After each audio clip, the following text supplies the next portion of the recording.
तो लड़ाई तो आर और पार का है। पांडे जी को कौन पूछता है? अपने जतिया उसको पूछ रहा है वोट देने आइलू न गईलू फलना बकहलू।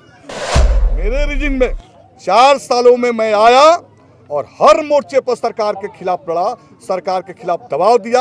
आज मांझी विकास के रास्ते मैंने लड़कर, सरकार पर दबाव बनाकर, सरकार के विभागों को मैंने अनुशंसा करके, जहाँ तक बात आप कर रहे हैं, ये विकास की जो राशि जो है किसी की बात के जेब से नहीं आती, वो बहुत ही जो है गंभीर हालात में पहुंच गया। विधि व्यवस्था खराब है, लूटपाट मचा हुआ है, विकास की काम बंद है। सरकार के जो अफसर हैं, सरकार के जो मंत्री हैं, ट्रांसफर पोस्टिंग लूटपाट में आज जो है बनियापुर प्रखंड के हमारे जो 3 पंचायत हैं, लौंगा, मणिपुरा और करही, इन 3 पंचायतों में 25 करोड़ की लागत से सड़कें बन रही है और कुछ सड़कें बन चुकी है। उनका शिलान्यास और उद्घाटन मैंने किया है। इस शिलान्यास उद्घाटन के माध्यम से मैं अपने मांझी की जनता को आश्वस्त करना चाहता हूँ कि अब तक जितनी सड़कें बनी हैं वो एक तरह से अब गाँवों में बहुत कम सड़कें रह गई हैं। तो पिछले 6-7 महीने में सभी सड़कों को बना लिया जाएगा। मैंने अनुशंसा सरकार को कर दिया है, सरकार पर मैं दबाव दे रहा हूं और मैं समझता हूं कि आपकी जो उम्मीद है सड़कों के संदर्भ में, तो सड़कें आपकी बन जाएगी और अच्छी सड़कें बनेगी। कठिनाई इस बात की है कि पिछले 1 साल से माननीय मुख्यमंत्री नीतीश कुमार जी ने और उनके जो मंत्री अशोक चौधरी हुए हैं, जब तेजस्वी जी इस मंत्रालय को जब से छोड़े हैं, तब से बिहार के अंदर एक सड़कों का चयन नहीं हुआ है, न प्रशासनिक मिला है। तो ये सरकार जो है पिछले 1 साल से RWD ग्रामीण सड़कों की हालत को जो है बहुत ही बदतर बना दिया है। ये सड़कें जो हमने शिलान्यास किया है, उद्घाटन किया है, ये तेजस्वी जी के कार्यकाल की सड़कें हैं और वो सड़कें बन रही है। फिलहाल जो जब से अशोक चौधरी मंत्री बने हैं या नीतीश कुमार जी एनडीए के साथ गए हैं, एक भी सड़कें जो है बिहार के अंदर जो है प्रशासनिक नहीं मिला है, न उनका चयन हुआ है। ये गंभीर बात है। जो ग्रामीण सड़कों के जो विस्तार और निर्माण होना चाहिए, ये सरकार जो है गंभीरता से विचार नहीं कर रही है। सरकार के जो अफसर हैं, सरकार के जो मंत्री हैं, ट्रांसफर पोस्टिंग लूटपाट में जुटे हुए हैं।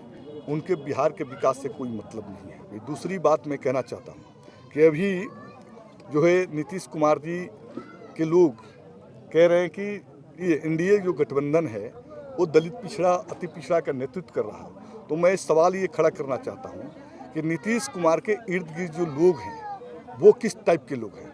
नीतीश कुमार जी का न कभी पिछड़ा और दलित अति पिछड़ा से संबंध था, न आगे भी है। नीतीश कुमार जी की मानसिक अवस्था खराब हो गई है। वैसे अवस्था में बिहार को जो जमींदार और पूंजीपति हैं और भ्रष्ट अफसर हैं, ये तीनों को तिकड़ी जो है बिहार के राजस्व के सरेआम लूटपाट बंदरबाट कर रही है। ऐसी अवस्था में जो बिहार है वो बहुत ही जो है गंभीर हालात में पहुंच गया। विधि व्यवस्था खराब है, लूटपाट मचा हुआ है, विकास की काम बंद है, मुख्यमंत्री बीमार हैं। तो बिहार की जनता को बीच जो है छटपटाहट है, कड़वाहट है।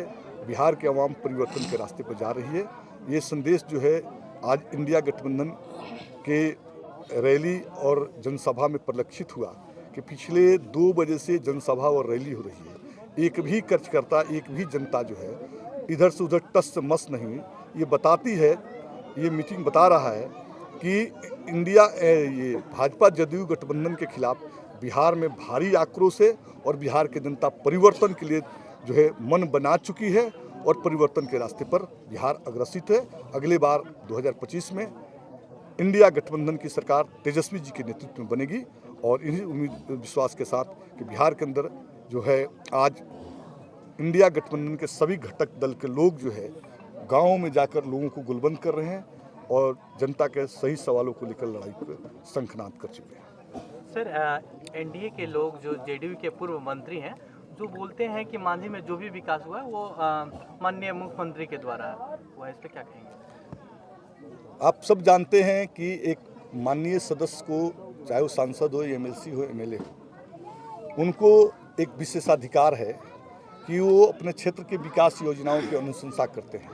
तो जो लोग ये बात कर रहे हैं, तो मैं उनसे सवाल पूछना चाहता हूँ सरकार से कि पिछले जो 15 सालों से नीतीश कुमार की जो लोग यहाँ रहे हैं, उन्होंने किन कारणों से दलित, पिछड़ा, अकलियत, अति पिछड़ा के गांवों को सड़कों की अनुशंसा नहीं किया? अगर सब वो कर रहे थे तो उनकी गांवों की सड़कें क्यों छूट गई? दलित के गांवों के सड़कें क्यों छूट गई? पिछड़ी जाति के सड़कें क्यों नहीं बनी? अति पिछड़ों के क्यों नहीं बनी? अल्पसंख्यकों को क्यों नहीं बनी? इसलिए नहीं बनी कि उनका प्रतिनिधि इस क्षेत्र से जीत कर नहीं गया था। और जब उनका प्रतिनिधि जीत के गया है तो 4 सालों में दलित, पिछड़ा, अकलियत, अति पिछड़ा के गाँव में और अगड़ी जाति के भी जो लोग के गाँव में सड़कें नहीं बनी थी, मैंने कोई भेदभाव नहीं किया। जिन लोगों ने भेदभाव किया था उन लोगों के चलते सड़कें बच गई थी। बाकी सभी सड़कों की मैंने अनुशंसा कर दिया, सभी सड़कें बन रही है। और विकास की जहाँ तक बात आप कर रहे हैं, ये विकास की जो राशि जो है किसी की बाप के जेब से नहीं आती। इंडिया गठबंधन के लोगों से भी टैक्स लिया जाता है और इंडिया गठबंधन के विरोधियों से भी टैक्स लिया जाता है। ये टैक्स का पैसा जो है वो राज्य के खजाने में जमा होता है और राज्य के खजाने से विकास की नीति बनती है। तो मैं आपको मैंने कहा ही कि अभी जो बात लोग कह रहे हैं, ये किसी की बाप की बदौलत ये पैसे नहीं आए हैं। हमने कहा कि ये जो राशि आती है 243 विधायकों को अपने अपने क्षेत्र के अंदर अनुशंसा कराना होता है, मॉनिटरिंग करना होता है, सरकार पर दबाव बनाकर योजनाएं लाते हैं। तो सरकार से मैंने लड़कर, सरकार पर दबाव बनाकर, सरकार के विभागों को मैंने अनुशंसा करके इस क्षेत्र का विकास किया है। बोलो लजाइल बिलैया खाम्हा नोचे, जिनके फूफा, जिनके पप्पा, जिनके खुद लोग रहे हैं, कहने के लिए कुछ है उनके पास। क्यों नहीं बना था गौरी का सड़क? क्यों नहीं बना था रामनगर की सड़क? क्यों नहीं बना था बगल में बांगरा के करही के सड़क?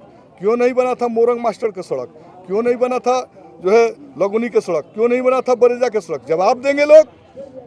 पिछले 15 सालों में नीतीश के जो भी प्रतिनिधि, भाजपा के जो भी प्रतिनिधि हुआ, वो प्रतिनिधि ने विकास के मोर्चे पर भेदभाव किया और भेदभाव के नतीजा था कि पिछड़ा, दलित, अकलियत के गांवों की सड़कें नहीं बनी थी और अगड़ी जाति के भी जो गरीब के गांव के लोग थे उनका नहीं बना था। मेरे रीजन में 4 सालों में मैं आया और हर मोर्चे पर सरकार के खिलाफ लड़ा, सरकार के खिलाफ दबाव दिया। आज मांझी विकास के रास्ते पर है। मैं ये बात कहना चाहता हूँ और मैं उस तरह के ऐरू गैरू नत्थू खैरू लोग को नोटिस नहीं लेता। ये सवाल को मत लाइए। सर, एक आखिरी सवाल। आज उपचुनाव था और उपचुनाव पर वोटिंग किया जा रहा था और इधर जनस्वराज के जो लोग हैं, प्रशांत किशोर की पार्टी 4 सीटें जीतने का दावा कर रही है, इस पर क्या कहेंगे? ऐलू न गैलू फलना बकहैलू, इससे ज़्यादा मैं कुछ नहीं है। राजनीति में प्रशांत के क्या बिसात है जी? अमित शाह के पैसे से राजनीति कर रहा है। गांव में कोई है उसका? एक खर्च करता है? अरे कौन खर्च करता उसके पास गया है? चुनाव का अनाउंसमेंट होगा ना, तो एगो विधानसभा में 10 गो गया है, 9 गो उसका जो झंडा पटाखा फेंकेगा और दूसरा पार्टी में चल जाएगा। एगो जो बचेगा उसको कोई पूछने वाला है? अरे यहाँ लड़ाई सीधे सीधे है। जो भाजपा के खिलाफ लोग इस देश को बचाने के लिए, संविधान को बचाने के लिए इकट्ठे लोग हैं, एक तरफ वो हैं, और जो मनुवादी सांप्रदायिक संविधान विरोधी ताकते हैं एक तरफ वो है। तो लड़ाई तो आर और पार का है। पांडे जी को कौन पूछता है? अपने जतिया उसको पूछ रहा है जो उसको कोई वोट देने वाला है। चलिए सबको नोटिस वोटिस मत लीजिए आप लोग। यूट्यूब मत देख के पगलाइए उगलाइए मत। जो यूट्यूब पे जो है व्यूअर के लिए कुछ कुछ बोला जाता है। बिहार में रिजल्ट होगा तो आप देखिएगा, प्रशांत किशोर का आता पता कहीं चलेगा। धन्यवाद।